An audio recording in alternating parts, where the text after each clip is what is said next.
What's going on? It's Justeeni here. Oumaji is a tribe that I've previously said is not very good. However, I just lost to them in the World Championship face-off, so maybe they're not as bad as I think. So I decided to give them a try once again. I really haven't played them much since the Explorer change, and maybe, possibly either due to the Explorer change, or maybe I've just been underrating them in general, maybe Oumaji's actually a pretty solid tribe. So we're just playing on some small lakes here, and this is just against randoms. So yeah, see how things go. So starting off with this spawn, pretty interesting. I do misplay. I'm supposed to go org turn 1, but oh well. I'm kind of not the most used to playing the new Oumaji. I need to play them more. They're pretty fun. I meet the opponent, who happens to be Zabasi by sheer coincidence. It's like fate. Now, I could go for this rune and force them to go off the village to take it, but then they keep the rune, so I don't really like that too much. I just make 2 riders instead, go a bit more on the aggressive side, then I get an Explorer rune, which is actually pretty nice, because then I get vision over this side of the map, and I can smack this warrior, now guaranteeing that I pick up this village, and I develop. This city is a little annoying to upgrade. They decide to hit this rider, which isn't a good idea, because I just kill it. And I smack this warrior just to be annoying, force it to heal. They're going for this village up here, and if possible I want to try to deny them. I go for roads pre-cap, and I'm set up in a position where maybe I can deny them the city. But then they move this rider up, and they move on the rune. This is actually pretty smart by the opponent, because they want to keep this village. So they're kind of distracting me here. Unfortunately, I kind of have to play into that, because thanks to this rider block, it's really annoying for me to actually stop them from getting this village. Like, I mean, actually, no, I can just take this out. I have the means of taking it out and getting them off this, but then they get the rune and they still have a ton of units. So I decided to go with a bit of a different play. I take out the rider, I take out the warrior, and I damage the other rider, letting them keep the village. Maybe it is a misplay. In retrospect, it probably is, but this is what I go with. Now, I use roads and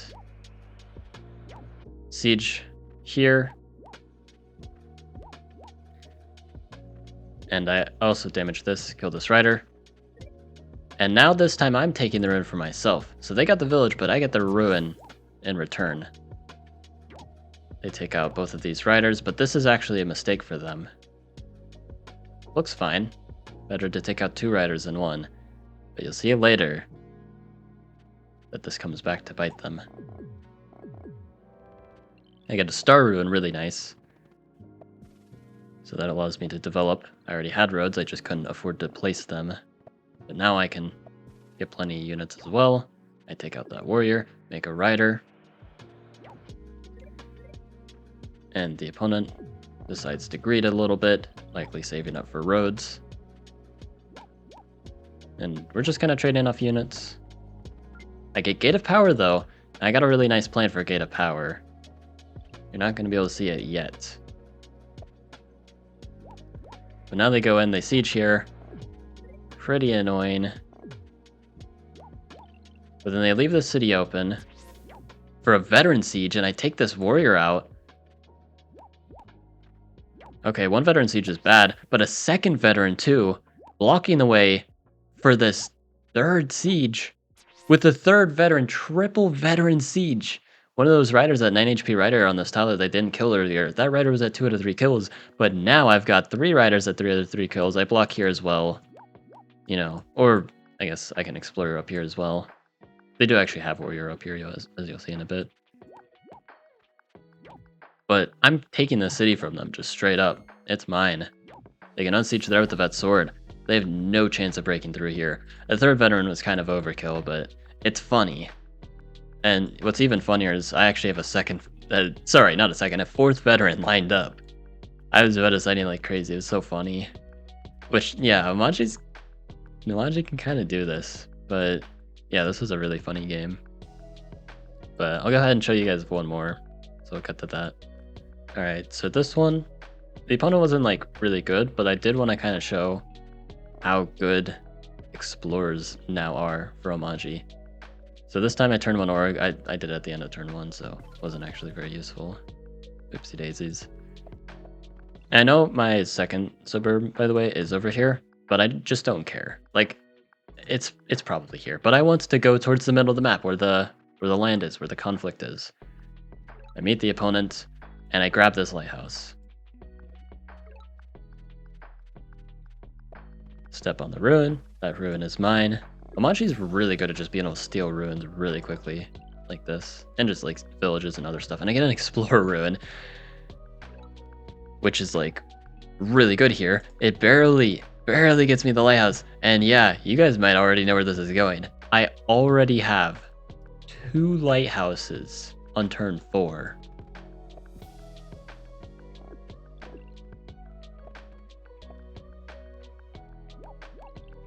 And the opponent, yeah, the opponent wasn't too good. They just kind of gave me a free city. How silly of them. Now I go for farming. So I've kind of taken over the map. I actually don't take the city because I am fine letting them keep this. The city sucks for them. So I decide preserve my rider. I mean, they can kill it, but then I kill their rider back. So yeah, I get another explorer though, because I figure it's got a good chance of getting a lighthouse. And it does. Yeah, you see it had a lot of extra movements too, so I was pretty confident in it. And yeah, I only need one more lighthouse till I've got, and I'm guaranteed to get it. No explorer needed even. But like, look at this vision that I have, and just this insane map control. Name another tribe that can do this. I'll wait. Like this is just like kind of beautiful. I'm not gonna lie, and I'm kind of slow to get my first giant. My capital resources can't really suffice, but what can suffice is capital resources plus 4 lighthouses. That absolutely can. The opponent almost gets I've got themselves, but now I just throw my monument here. I throw the other monument there. Go for a border growth, so then I can get some giants. If I get Grand Bazaar or Gate of Power, I get a second giant here. That's why I go for the monuments here. I know it's a lot, but it's all in the front line, so I can immediately pressure the opponent. So I think it's worth it. There's the giant. And then at this point, the opponent just rage quits. Understandably so. I just got a turn 9 I've got. And I have 2 giants as Oumaji, plus the entire map. Yeah, so they just quit. Bye-bye, opponent. But yeah, maybe Oumaji's kind of back. They can really make use of these improved explorers. Probably better than any other tribe. So the explorer buff might have actually single-handedly changed the viability of some tribes, making some possibly questionable tribes actually really strong. I mean, we've seen Oumaji is definitely no joke. So, I don't know, maybe you guys can try them out sometime. I'm definitely going to be playing them some more. You know, this is pretty funny. But yeah, hope you guys enjoyed. Like and sub. And have a good one.